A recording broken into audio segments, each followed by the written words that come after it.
Assalamualaikum warahmatullahi wabarakatuh. Alhamdulillahilladzi anzala sakinata fi qulubil mu'minin. Nusalli wa nusallim ala sayyidina Rasulillah wa ala alihi wa ashabihi wa man tabi'ahu ila yaumil qiyamah. Ala hadhihi niyyah bi barakati al-Fatihah.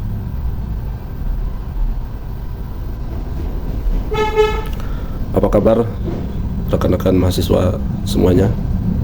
Mudah-mudahan sehat semua ya. Ada yang masih ingat dengan materi pekan yang lalu?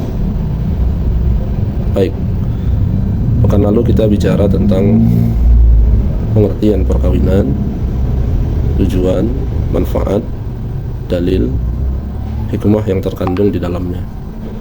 Pada kesempatan hari ini, materi yang akan kita pelajari adalah kewajiban bimbingan perkawinan. Kenapa bimbingan perkawinan itu perlu diikuti? Bapak pikir berangkat dari Quran surat Ar-Rum ayat 21, wa min ayatihi an khalaqalakum min anfusikum azwaja litaskunu ilaiha wa ja'ala bainakum mawaddata wa rahmah inna fi zalika la ayatin liqaumin yatafakkarun. Wa min ayatihi an khalaqalakum min anfusikum. Dari sini erat kaitannya dengan ayat terakhir, lafaz yang terakhir, liqaumin yatafakkarun. Kita memahami yang namanya ayat hanya sebatas firman Allah atau kalam Allah. Padahal ayat itu dibagi dua, ada ayat qauliyah, ada ayat kauniyah.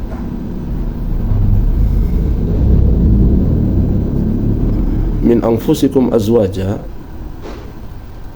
disitulah kita harus memperlakukan pasangan dengan baik, karena dia termasuk ayat Allah secara kauniyah. Kalau sudah diperlakukan dengan cara yang baik, maka akan menghadirkan litaskunu, ketenangan, wa ja'ala bainakum mawaddatan wa rahmah. Tenang di sini tidak serta-merta dia langsung tenang, karena lafadznya ja'ala bainakum mawaddah wa rahmah. Ja'ala itu harus diupayakan, ja'ala itu harus diusahakan, ja'ala itu harus terprogram. Maka itulah pentingnya mengikuti bimbingan perkawinan. Ada hadis waruya ma'anahu an Ibnu Abbas, dari Ibnu Abbas, qala al-mawaddah hubbur rijlu imra'atahu wa rahmatahu iyyaha ayyusibaha bisu. Jadi mawaddah itu adalah kecintaan pria kepada pasangannya, sementara warahmah itu adalah kasih sayang pasangannya kepada pasangan wanita untuk tidak melakukan keburukan. Ada litaskunu, ada mawaddah, ada warahmah. Ini misi perkawinan. Di misi perkawinan adalah capaiannya sakinah, mawaddah, warahmah. Coba kita lihat bagaimana interpretasi negara pada surat Ar-Rum ayat 21. Lahir Undang-Undang Perkawinan tahun 74 pasal 1 yang berbunyi perkawinan adalah ikatan lahir batin antara seorang pria dengan seorang wanita sebagai suami istri dengan tujuan membentuk keluarga rumah tangga yang bahagia dan kekal berdasarkan ketuhanan yang Maha Esa. Indonesia ini memang bukan negara Islam, tetapi semangat kaum muslimin untuk menerapkan nilai-nilai ajaran Islam itu terinterpretasikan pada Undang-Undang Perkawinan tahun 74 pasal 1 yang berbunyi demikian. Nah, ini yang menjadi latar belakang kenapa bimbingan perkawinan perlu diadakan. Angka perceraian yang terus meningkat kekerasan dalam rumah tangga yang terus terjadi tiap tahun. Karena itu terjadi, maka pada tahun 2004 keputusan Menteri Agama agar setiap pasangan yang hendak menikah diberikan pembekalan. Di tahun 2013 pada pasangannya, sementara warahmah itu adalah kasih sayang pasangannya kepada pasangan wanita untuk tidak melakukan keburukan. Ada litaskunu, ada mawaddah, ada warahmah. Ini misi perkawinan. Ini misi perkawinan adalah capaiannya sakinah, mawaddah, warahmah. Coba kita lihat bagaimana interpretasi negara pada surat Ar-Rum ayat 21. Lahir Undang-Undang Perkawinan tahun 74 pasal 1 yang berbunyi perkawinan adalah ikatan lahir batin antara seorang pria dengan seorang wanita sebagai suami istri dengan tujuan membentuk keluarga rumah tangga yang bahagia dan kekal berdasarkan ketuhanan yang Maha Esa.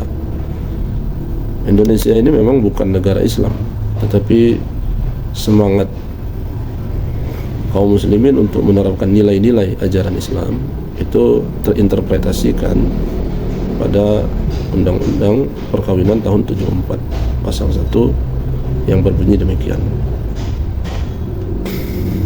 Nah, ini yang menjadi latar belakang kenapa bimbingan perkawinan perlu diadakan. Angka perceraian yang terus meningkat, kekerasan dalam rumah tangga yang terus terjadi tiap tahun. Karena itu terjadi, maka pada tahun 2004 keputusan Menteri Agama agar setiap pasangan yang hendak menikah diberikan pembekalan. Di tahun 2013 maka pelaksanaan pedoman penyelenggaraan kursus pranikah, saat itu namanya Suscatin, itu dijalankan, dibuat. Lalu di tahun 2014 digulirkanlah program bimbingan perkawinan. Kemudian di tahun 2017 untuk petunjuk teknis bimbingan itu direvisi, tertuang pada nomor 373 tahun 2017, yang tujuannya adalah untuk membentuk keluarga yang bahagia dan kekal. Meskipun definisi bahagia dan kekal itu sebagian ada yang berargumentasi sulit dikonsepkan, tetapi bahagia itu adalah ketika seseorang atau pasangan dalam membina rumah tangga bisa menyelesaikan konflik dinamika yang terjadi di internal keluarga. Karena bahagia itu bukan lahir di awal, tapi bahagia itu lahir di akhir. Sebab untuk mencapai taskunu sakinah tadi mesti ada percobaannya. Kenapa pohon itu dikatakan tenang? Setelah terjadi puting beliung. Jadi dia bergoyang dulu, baru muncul istilah pohonnya sudah tenang. Jadi tidak mungkin keluarga itu tidak akan terjadi permasalahan, pasti akan terjadi. Nah, bimbingan perkawinan bukan menghindar dari permasalahan, tetapi bagaimana agar bisa menyelesaikan dinamika permasalahan keluarga sehingga mencapai litaskunu itu tadi. Nah, jadi prinsip bimbingan perkawinan pranikah adalah sebagai upaya pencegahan dari perceraian. Ya. Jadi tujuannya adalah sebagai pencegahan dari perceraian, bukan menghindar dari permasalahan. Permasalahan akan tetap datang di tengah rumah tangga, tetapi yang kita inginkan bagaimana agar bisa selesai dari dinamika masalah. Baik, ada pertanyaan? Terima kasih. Assalamualaikum warahmatullahi wabarakatuh.